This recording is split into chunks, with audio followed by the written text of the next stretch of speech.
होती है। और इसमें होता क्या है, इसमें ये होता है कि जो हमारा पामर सरफेस ऑफ हैंड होता है वो पूरा ही इसके कांटेक्ट में होता है स्किन के, है ना। क्यों? हमें जो प्रेशर है उसको फर्मली यानी जो इक्वल प्रेशर है उसको पुट करना होता है ऑन स्किन, है ना। इस वजह से हम इस पूरे हैंड को स्किन के कांटेक्ट पर रखते हैं, राइट। दूसरा, जब हम इसको यूज कर रहे हैं तो इसका कुछ स्पेसिफिक इम्पोर्टेंस होगा, तब इसको हम यूज करने जा रहे हैं, है ना। तो इसका जो स्पेसिफिक इम्पोर्टेंस या फिर इसके इम्पोर्टेंस का मतलब क्या है, इसके फिजियोलॉजिकल इफेक्ट है। देखो, कोई भी टेक्निक आप यूज करोगे, सभी टेक्निक के इंडिकेशन और कॉन्ट्रा इंडिकेशन अलग अलग हो, है ना। लेकिन हमें ही एज ए थेरापिस्ट डिसाइड करना है कि हमें कौन सी टेक्निक को कैसे यूज करना है। इसका जो फिजियोलॉजिकल इफेक्ट है उसमें एक है सडेशन। सडेशन क्या होता है? कमेंट एक्टिव भी रख लो, कमेंट करके बोल के रख लो, हाँ। कोई डाउट हो बीच में पूछ लो, है ना। थोड़े से एक्टिव भी रहो। सडेशन क्या होता है? और सॉफ्ट टिश्यू मैनिपुलेशन का एक इम्पोर्टेंट वर्क जो है, जो हर जगह एप्लीकेबल होगा, वो है डिक्रीज्ड पेन परसेप्शन, यानी जो पेन होता है उसको कम करता है। ठीक है यार। बताइए सब हो सडेशन गया। क्या होता है? देखो, I am waiting.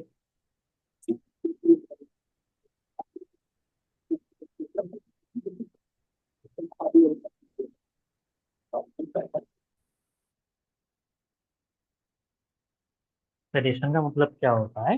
A state of calmness या रिलैक्सेशन या फिर स्लीपीनेस, है ना। तो एक रिलैक्सेशन की जो स्टेज होती है उसको सडेशन कहते हैं हम। तो ये सडेशन कॉज करती है। दूसरा, ये जो एंजाइटी या फिर डिस्ट्रेस हो गई उसको ये डिक्रीज करती है, उसको ओवरकम करती है। नोजिया, उसको कम करेगी। स्पास्टिसिटी होगी तो उसको भी कम करेगी। स्पास्टिसिटी क्या होती है? आपने दो टर्म बड़ी कॉमन सुनी होंगी। वो कॉमन टर्म क्या है? एक रहती है हमारी प्लेसिडिटी, दूसरी होती है हमारी स्पास्टिसिटी, राइट। अनम्यूट करके बोलो, स्पास्टिसिटी क्या होती है, कोई भी बताए। अनम्यूट करके बताओ। जब तक बोलोगे नहीं, आप एक्टिवली पार्टिसिपेट नहीं करोगे, तब तक कैसी चीजें क्लियर होंगी? बोलो, गलत हो सही हो, कोई दिक्कत नहीं उससे। देखो, स्पास्टिसिटी क्या होती है? बेसिकली जो स्पास्टिसिटी होती है, स्पास्टिसिटी जो मेडिकल कंडीशन है उसमें क्या होता है, जो हमारी मसल है, जिस लोकल कंडीशन में हमें स्पास्टिसिटी हुई है, वहाँ की जो मसल है वो क्या हो जाती है, टाइट हो जाती है। अब ये क्या है, बेसिकली स्पास्टिसिटी जो है एक मोटर डिसऑर्डर होता है ना। अब इसमें क्या है, जो मसल की टोन है, स्टिफनेस है, वो बढ़ जाती है। इससे दिक्कत क्या होती है? इससे दिक्कत ये होती है कि जब भी हम मसल में कोई मूवमेंट कराने की कोशिश करते हैं तो ये उसमें हिंड्रेंस हो जाता है, उसमें रेजिस्टेंस उत्पन्न करने लग जाता है, रेजिस्टेंस को क्रिएट करने लग जाती है कोई भी हम जब मूवमेंट कराने जाते हैं। अब स्पास्टिसिटी किन किन पेशेंट्स में हो सकती है? तो इसकी बहुत सारी कंडीशन है, जैसे कि सेरिब्रल पाल्सी के पेशेंट्स हो गए, जो सीपी चाइल्ड होते हैं उनमें स्पास्टिसिटी होती है। एक डिजीज होती है मल्टीपल स्क्लेरोसिस, आगे पढ़ेंगे। तो मल्टीपल स्क्लेरोसिस में भी स्पास्टिसिटी ये सिम्टम होता है। स्ट्रोक हो गया, स्ट्रोक में भी हमें स्पास्टिसिटी देखने को मिलती है ना। Next, rehabilitation of nerve afferent transmission. देखो, जो हमारे स्पाइनल कॉर्ड का क्रॉस सेक्शन होता है, तो यहाँ हमारे दो सिस्टम होते हैं, एक होता है इफरेंट, एक होता है एफरेंट।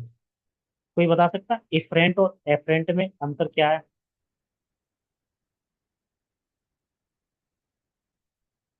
इफरेंट और एफरेंट में अंतर क्या है? What is the difference between efferent and afferent? यहाँ पर है ए की जगह पर अगर ई लग जाए तो इफरेंट होता है।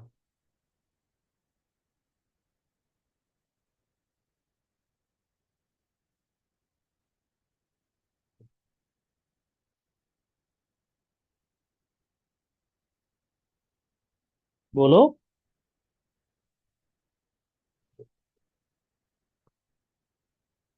देखो, एफरेंट का मतलब क्या है?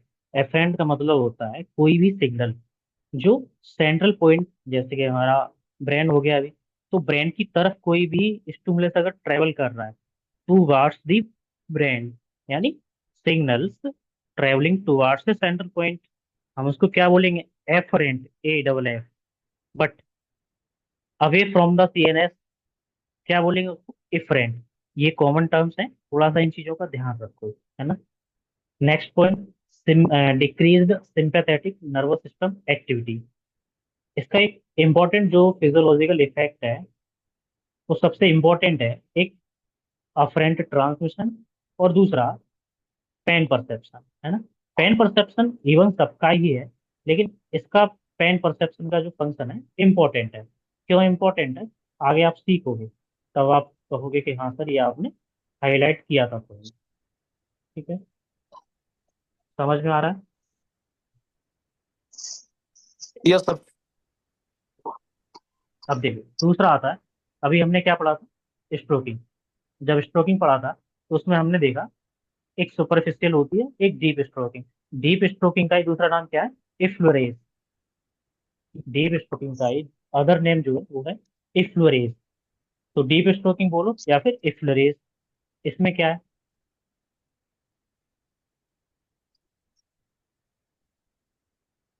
समझो, effleurage can be thought of as stroking with depth. इसका मतलब क्या है? आप जब भी इफ्लोरेज को यूज करने जा रहे होगे, आपको डीप प्रेशर यूज करना पड़ेगा, है ना। उसमें सुपरफिशियल प्रेशर था, इसमें deep pressure. The lighter and faster exercise is performed, the more stimulating its effect, and deeper and slower the stroke, more relaxing। हमने पहले ही जब शुरुआत में स्टार्ट किया था तभी ये दोनों लाइन देखी थी। उसमें क्या था? हमने कहा कि जब आप लाइटर या फिर मॉडरेट प्रेशर यूज करने जाओगे तो उसका स्टिमुलेटिंग इफेक्ट होता है, लेकिन जब आप डीपर प्रेशर यूज करोगे या डीपर स्ट्रोकिंग यूज करोगे तो हाँ आपको रिलैक्सेशन ज्यादा मिलेगा, है ना। इसके भी कुछ फिजियोलॉजिकल फंक्शन हैं, उनमें क्या है? Increase venous return. अब वीनस रिटर्न क्या होता है गाइस? एक्चुअली पार्टिसिपेट करो यार। वीनस रिटर्न क्या होता है? कुछ नहीं, the flow of blood from the periphery back to the heart right chamber, है ना। जो राइट एट्रियम होता है उसमें जो ब्लड का फ्लो है वो पेरीफेरी से वापस आ रहा होता है, वही तो वीनस रिटर्न होता है। Is that clear?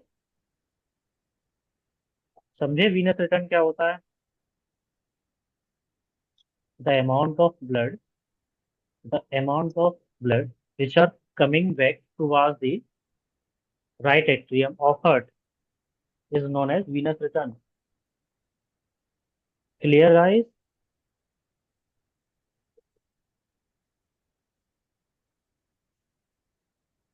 Message message message, text करो, पता तो चले कि बस ज्वाइन करके छोड़ दिए हो।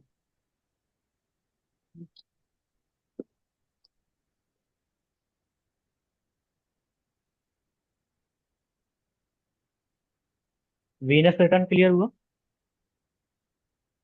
विपल कुशवाहा, पूजा नायक, बाकी के भी बताओ भाई। वीनस रिटर्न क्लियर हुआ? The amount of blood which are coming back to right atrium of heart, है ना। Next, increase venous return. Increased venous return में क्या होता है? अच्छा सबसे पहले, sorry, increased lymphatic drainage. Lymphatic drainage क्या होता है?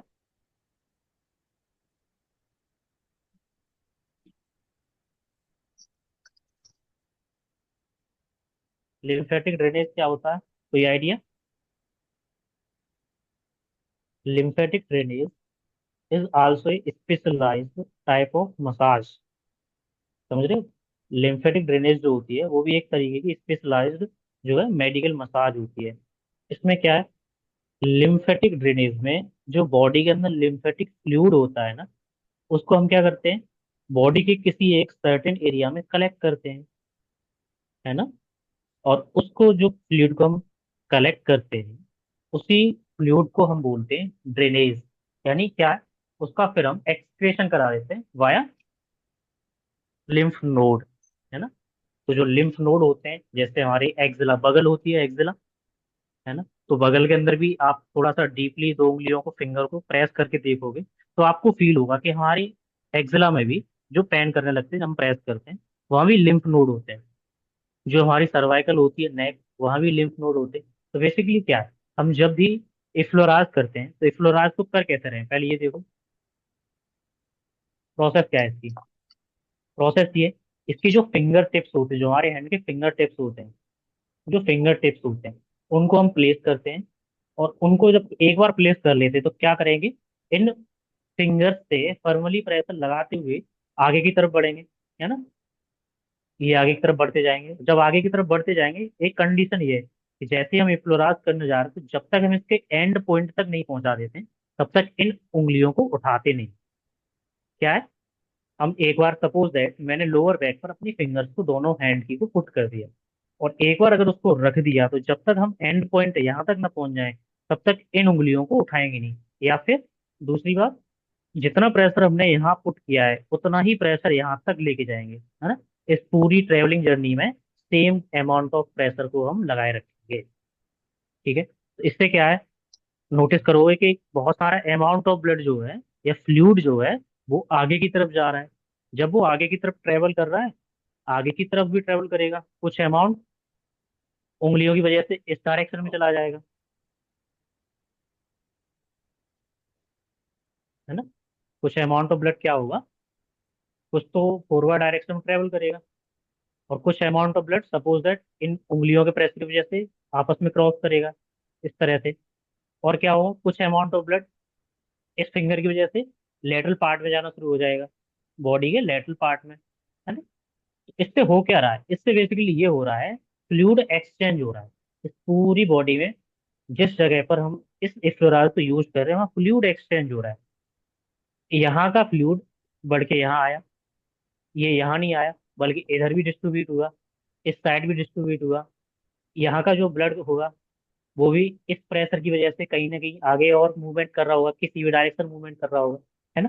तो ये बेसिकली हो क्या रहा है, एक साइकिल बन रहा है। और साइकिल एक ऐसा बन रहा है कि हाँ, जो बॉडी जिस लोकल पार्ट में हम एक्सरसाइज यूज कर रहे हैं, वहाँ का ब्लड अदर पार्ट के, अदर बॉडी के पार्ट्स का जो ब्लड है उससे भी आपस में कांटेक्ट कर रहा है ना। तो ये इसकी एक ब्यूटी है इफ्लोराज की, समझ रहे हो। समझ में आया। नेक्स्ट, ये हमारे इम्यून फंक्शन को भी स्ट्रेंथन करता है ना। Strengthen immune function. अब सपोज दैट, मान लीजिए हमने इफ्लोराज यहाँ यूज किया, ठीक है, किसी भी पैथोलॉजिकल कंडीशन की वजह से यहाँ पर कुछ इंसेक्टिसाइड जो है प्रेजेंट हो गए। हम कर क्या रहे हैं, अगर इंसेक्टिसाइड यहाँ पर है, मान लीजिए कोई भी फॉरेन पैथोजन अगर यहाँ प्रेजेंट है, तो वो क्या करेगा, यहाँ इस लोकेशन को अगर वो सूटेबल पाएगा, उसकी फेवरेबल कंडीशन होगी यहाँ पर, तो वो अपने कॉलोनी बनाना स्टार्ट कर देगा और हमें बीमार डाल देगा, है ना। जिसकी वजह से हम बीमार पड़ जाएंगे। हम क्या कर रहे हैं, हम जब इक्लोराज को यूज कर रहे हैं तो बेसिकली यहाँ से पूरा फ्लूइड को हम लेके जा रहे हैं, और जब इस फ्लूइड को लेके जा रहे हैं तो कुछ फ्लूइड हम यहाँ ड्रेन कर रहे हैं एक्जिला में, कुछ हम सर्वाइकल पे ले जाके छोड़ रहे हैं। सेम इधर से कुछ फ्लूइड हम एक्जिला में लेके जा रहे हैं, कुछ फ्लूइड हम सर्वाइकल में। और हम बेसिकली ये फ्लूइड छोड़ कहाँ रहे हैं, नोड में। यहाँ जो लिम्फ नोड होते हैं, जो एक कैविटी बनी हुई है जहाँ ब्लड को हम स्टोर कर सकते हैं। क्यों, उस देर के लिए स्टोर करके फिर क्या करते हैं, जो बॉडी की एक्सक्रिएशन मैकेनिज्म है उससे इसको बॉडी से बाहर कर देंगे हम। तो हम बेसिकली कर क्या रहे हैं, इस कॉलोनी को हमने यहाँ ले जाके डाला, और जैसे ही हमने इनको लिम्फ नोड में ले जाके डाल दिया, तो होगा क्या, हमारी बॉडी की जो एक्सक्रिएशन मैकेनिज्म है ये इसको बॉडी से बाहर एक्सक्रिएट कर देगी, है ना। तो इस एक तरीके से हम क्या कर रहे हैं, बॉडी की जो इम्यून रेजिस्टेंस है उसको भी इंक्रीज कर रहे हैं। Next, localised warming and tissue softening. अच्छा, जब भी हम फ्लोराइड यूज करेंगे तो क्यों, बेसिकली हम करा क्या रहे हैं, फ्लूइड का मूवमेंट। और फ्लूइड का जब भी कोई भी मूवमेंट करता है तो वो क्या है, हीट उत्पन्न करता है, हीट जनरेट करता है। तो इस लोकल एरिया में भी रबिंग की वजह से, हैंड रबिंग की वजह से, फ्लूइड के मूवमेंट की वजह से हीट, वार्म, हल्की सी स्लाइटली हीट उत्पन्न होना शुरू हो जाती है। और फिर हमको ये पता है कि कोई भी टिश्यू होता है उसके अंदर एक इलास्टिसिटी होती है। इलास्टिसिटी, गाइस, इलास्टिसिटी क्या होती है? इलास्टिसिटी क्या होती है? एक बार बताओ मैसेज करके। इलास्टिसिटी क्या होती है? ये बेसिक बेसिक टर्म है, आपको ये चीज बिल्कुल तैयार होनी चाहिए, है ना। इलास्टिसिटी क्या होती है?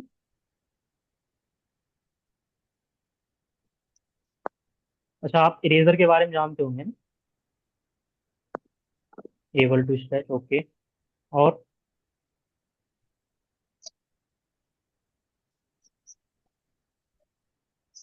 देखो, रबर के बारे में जानते होंगे, जो इरेजर होती है उसके बारे में जानते होंगे। आप जब उसको प्रेस करोगे तो प्रेस करने पे क्या होगा? वो अपना साइज जो है, जो उसका ओरिजिनल साइज था उसको कम कर लेगी, डिक्रीज कर लेगी। लेकिन जैसे ही आप उस प्रेशर को रिमूव करोगे क्या होगा? वो दोबारा से अपनी नॉर्मल कंडीशन में आ जाएगी। ऐसा क्यों हुआ? ऐसा कैसे हुआ? Due to the elasticity.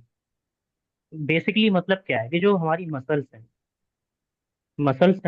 तो मसल्स के अंदर ना एक एबिलिटी होती है, return to its original shape and length after being stretched. Suppose that हमने उसको स्ट्रेच कर दिया, डेफिनेटली उसके अंदर एबिलिटी ऑफ स्ट्रेचिंग होगी, अगर इलास्टिसिटी है। हमने उसको स्ट्रेच कर दिया, और स्ट्रेच करने के बाद में अगर वो नॉर्मल अपनी शेप में फिर से आ जा रहा है, तब हम कहेंगे कि ये मसल जो है इलास्टिक मसल है, या ये लिगामेंट जो है इलास्टिक लिगामेंट, या फिर ये जो टेंडन है इलास्टिक टेंडन है ना। मसल हो, लिगामेंट हो, टेंडन हो, कुछ भी हो, उसके अंदर अगर इलास्टिसिटी है तो उसका मतलब ये है कि हम उसको स्ट्रेच करेंगे, और स्ट्रेच करने के बाद में नॉर्मल शेप में वो आ जाएगी। ठीक है। Next point. तो इलास्टिसिटी क्लियर हुआ? मैसेज मैसेज करते रहो, एक्टिवली रहो। ओके।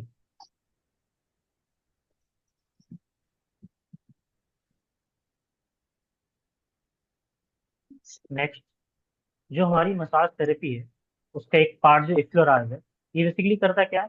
कुछ हार्मोन्स को रिलीज करता है। अब ये हार्मोन्स कौन से होते हैं? सपोज दैट एंडोर्फिन हो, डोपामिन के बारे में आप जानते हैं, ऑक्सीटोसिन के बारे में आप जानते हैं, सेरोटोनिन हो गया। ये बहुत सारे ऐसे हार्मोन्स हैं, क्योंकि एक्सप्लोराज है क्या? स्ट्रेस रिलीविंग है, तो स्ट्रेस रिलीविंग हार्मोन्स भी ये रिलीज कराती है ना। कॉर्टिसोल हो गया, एंडोर्फिन हो गया, बहुत सारे ऐसे हार्मोन्स हैं जिनको ये रिलीज कराती है। ठीक है। तो ये इसके बेसिकली मोटे मोटे फिजियोलॉजिकल इफेक्ट है।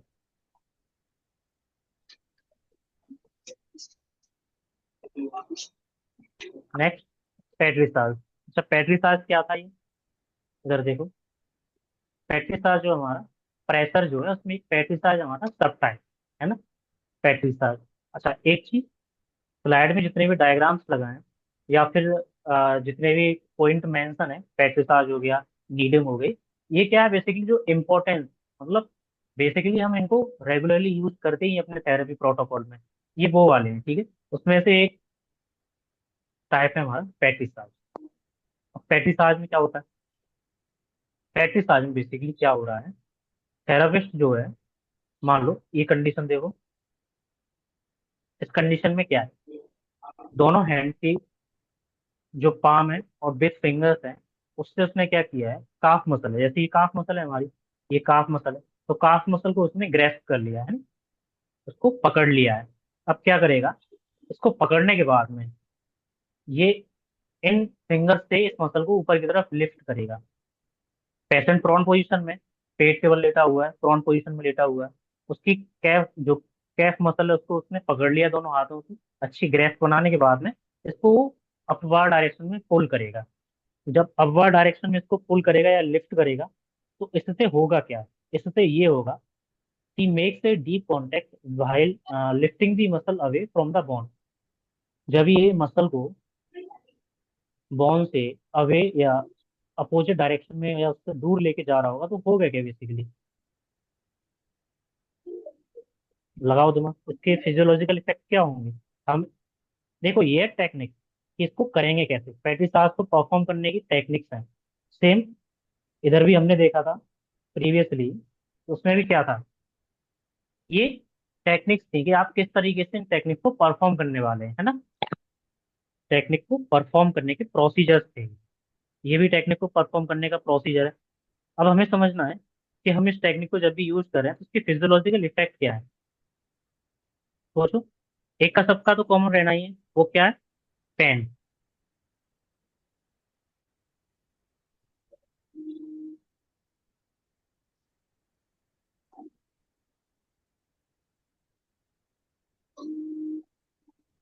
कमेंट। मैं करते रहा ब्रो। देखो, सर्कुलेशन तो सभी इंप्रूव करते हैं, इसका इसलिए मेंशन नहीं किया है मैंने, क्योंकि आप लोगों का भी एक्टिव पार्टिसिपेशन रिक्वायर्ड है। तो एक पॉइंट में क्या रहेगा, एक पॉइंट ये रहेगा कि ये जो सर्कुलेशन है, ब्लड का जो सर्कुलेशन है, ब्लड का फ्लो है, उसको इम्प्रूव करेगा। जी, Vipul Kushwaha, reduce the muscle tension of stiffness. ठीक है, एक इफेक्ट ये हो गया। पेन रिलीव हो गया। दूसरा, जैसे भी प्रीवियसली हमने डिस्कस किया था कि ये भी क्या करता है, जो इलास्टिसिटी है टिश्यू की उसको इंक्रीज करता है ना। तो टिश्यू की इलास्टिसिटी को इंक्रीज करेगा। लिम्फेटिक, जो लिम्फेटिक ड्रेनेज होता है, लिम्फेटिक ड्रेनेज को भी क्या करेगा ये, एनहांस करेगा या इम्प्रूव करेगा। ये जो वेसोडाइलेशन होता है उसको एनकरेज करता है। वेसोडाइलेशन क्या है, जो वेसल्स हैं उनमें ये डायलेशन करा देता है ना। तो जैसे कि मान लो वेसल्स का डायमीटर है 3 mm का, तो ये क्या करेगा उसके बाद में, ये थोड़ा सा 3 mm से ज्यादा इसका डायमीटर करेगा, जिससे स्मूथली जो ब्लड की सप्लाई है वो होने लगे, है ना। पेन रिलीफ हो ही गया हमारा। मसल की सोरनेस होती है उसको कम करेगा। तो यही सारे फिजियोलॉजिकल इफेक्ट यहाँ भी देखने को मिलने वाले हैं। इसके लिख लोगे ना फिजियोलॉजिकल इफेक्ट गाइस? आप अपनी तरफ से इसके फिजियोलॉजिकल इफेक्ट का मेंशन कर लोगे ना?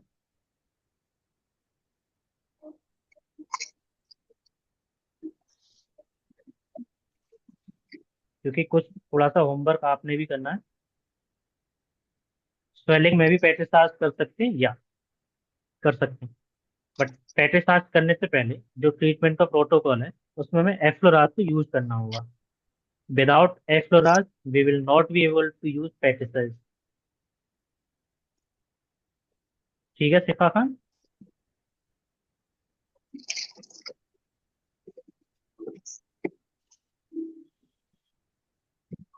नेक्स्ट, टेपोटमेंट।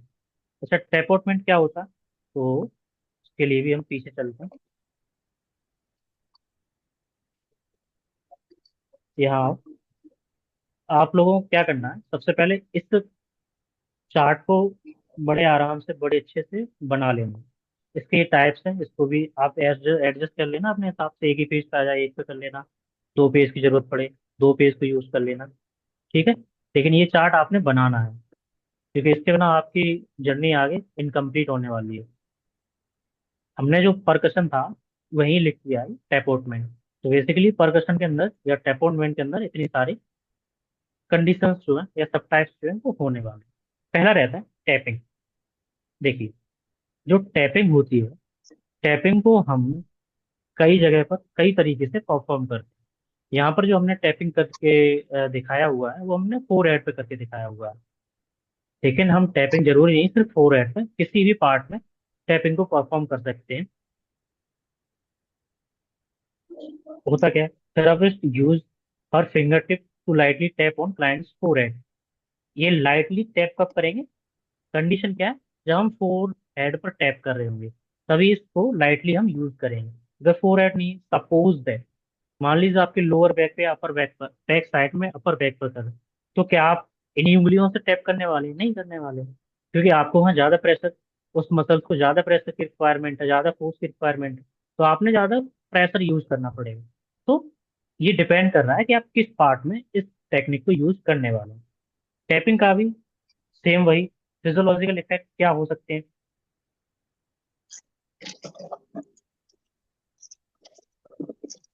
टैपिंग के भी फिजियोलॉजिकल इफेक्ट क्या हो सकते हैं?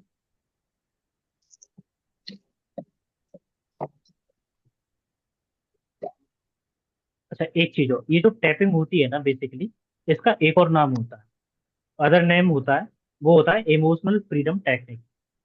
टैपिंग को हम ईएफटी भी बोलते हैं। Emotional freedom technique. अब इसका नाम ही ऐसा है कि इमोशनल फ्रीडम टेक्निक, मतलब कोई ना कोई बड़ा रोल होगा इसका, है ना, तभी इसका नाम ईएफटी है, इमोशनल फ्रीडम टेक्निक। देखो, इसको बेसिकली परफॉर्म करने के लिए हमारे पास में 5 स्टेप होते हैं, क्योंकि कभी कभी क्या होता है, इमोशन में भी हम टैपिंग को यूज करते हैं, इमोशन की कंडीशन में, है ना, हमारी एक मेडिकल कंडीशन क्या है, इमोशन, तो हम इमोशन में भी इसको यूज करने वाले हैं। तो बेसिकली इसके 5 स्टेप होते हैं परफॉर्म करने के लिए। पहला, जो इमोशन का इश्यू है उसको आइडेंटिफाई करो, identify the issue and the emotion. पहला क्या है, identify the issue of emotion, जो इमोशन है उसका इश्यू क्या है। टेपिंग, जिसका दूसरा नाम है हमारा ईएफटी, जो टैपिंग होती है उसको हम इमोशनल फ्रीडम टेक्निक भी कहते हैं। और इमोशनल फ्रीडम टेक्निक कहने की वजह से इसके परफॉर्म करने का जो प्रोसीजर है वो अलग होता है। इसको हम 5 स्टेप में परफॉर्म करते हैं। पहला स्टेप क्या होता है, जो इमोशन का इश्यू है उसको आइडेंटिफाई करना। दूसरा, आपको जो इमोशन है उसकी इंटेंसिटी को भी एक तरीके से रेटिंग देना है कि जो इंटेंसिटी है उसकी रेटिंग क्या है, सॉरी, जो इमोशन है उसकी इंटेंसिटी की रेटिंग क्या है। तीसरा क्या है, आपने फिर उसके लिए एक सेटअप तैयार करना है ना, एक स्टेटमेंट जो है, एक सेटअप स्टेटमेंट मतलब एक प्रोटोकॉल है, उसको तैयार करना है। तीसरा, आपको प्रोटोकॉल तैयार करना है। फोर्थ स्टेप में क्या होगा, आपने उसको एक प्रोटोकॉल जो तैयार किया आपको उसमें इम्प्लीमेंट करना है।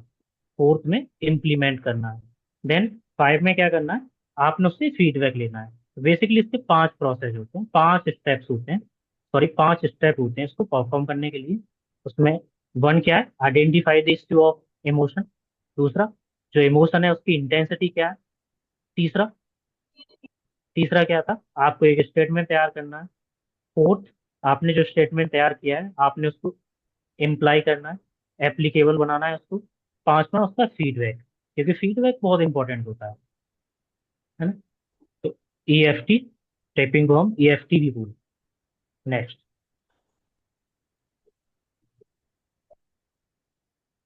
नेक्स्ट होता है पिंसमेंट। ये भी हमारी अपॉइंटमेंट के अंदर ही पिंसमेंट है। पिंसमेंट में क्या होता है, बेसिकली क्या है, थेरापिस्ट जो है अपनी फिंगर टिप के, जो फिंगर के टिप होते हैं उनको यूज करता है, और उनको यूज करते हुए वहाँ एक अलग तरीके की वन डायरेक्शनल मूवमेंट कराता है। जैसे कि यहाँ देखो डायग्राम में, ये देखो, यहाँ एक वन डायरेक्शन, एक अलग डायरेक्शन में या एक ही डायरेक्शन में मूवमेंट देख रहे हैं, है ना। तो बेसिकली हम पूरी बॉडी पर इसको यूज करते करते करते करते करते किसी एक डायरेक्शन में टर्न हो जाएंगे। मान लो मैंने यहाँ से स्टार्ट किया, सपोज दैट मैंने यहाँ से स्टार्ट किया, मैं यहाँ से स्टार्ट करूंगा इस तरीके से, दोनों इस तरीके से, इधर से भी मैं ऐसे ही लेके जाऊंगा, यहाँ से भी ऐसे, तो धीरे धीरे मुझे एंड गोल मुझे पता होगा मुझे कहाँ जाना है। एंड गोल पे जैसे ही मैं पहुंचूंगा, पहुंचते पहुंचते मुझे डायरेक्शन नहीं भूलनी। पिंसमेंट में डायरेक्शन इंपॉर्टेंट है। मान लो आपका एंड गोल ये है, आपको एंड गोल यहाँ पर पहुंचना है, तो आपकी डायरेक्शन क्या रहेगी, इधर से ये रहेगी और इधर से ये रहेगी, है ना। तो ये डायरेक्शन आपने, even you have started from here, आपने बेशक यहाँ से स्टार्ट किया लेकिन उसकी डायरेक्शन नहीं भूलोगे आप। ये होता है पिंसमेंट, है ना। इसका ये फिजियोलॉजिकल फंक्शन सेम है, और मोस्ट कॉमनली इसके जो सिमिलरिटी है वो है हमारी इफ्लोरास से। अभी भी 7 मिनट हमारे पास रिमेनिंग है इसमें। नेक्स्ट है हमारी हैकिंग। हैकिंग में क्या होता है, हैकिंग में हम बेसिकली एक पार्ट को डिसाइड करते हैं, एक एरिया को डिसाइड करते हैं।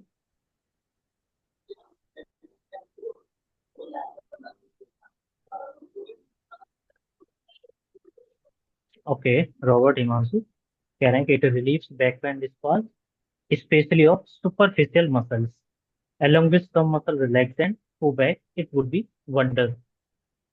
Okay, very good. Hacking, hacking में क्या है, हम पहले एक लोकेशन को डिसाइड करेंगे, एक एरिया को डिसाइड करेंगे जहां हम हैकिंग को परफॉर्म करने जा रहे हैं।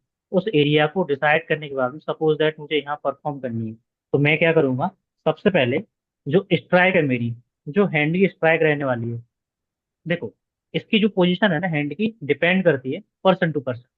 जैसे मान लो मैं अभी कह रहा हूँ कि मुझे जो बॉडी का पार्ट है जहाँ इसको यूज करना है, मेरा इमेज दिख रहा है, इमेज दिख रहा है, मेरा फोटो दिख रहा है। हाँ ठीक हो। तो देखो होता क्या है, ये हमारा जो पूरा रिस्ट है, इस रिस्ट का मूवमेंट बड़ा इंपॉर्टेंट होता है इसमें। क्यों?